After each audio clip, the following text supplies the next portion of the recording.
Alright, we got here, there's some engine cleaner, degreaser, whatever, and I already used some of it, whole can of it,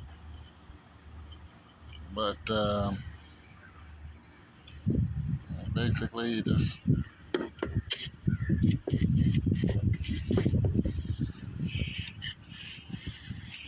spray your car down like that.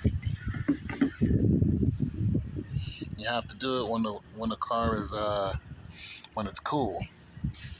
You leave it sit for 15 minutes, then you spray it down. Don't do this when the car is hot. I got some oil back there I'm trying to get rid of. So this is what you do. And you spray it off.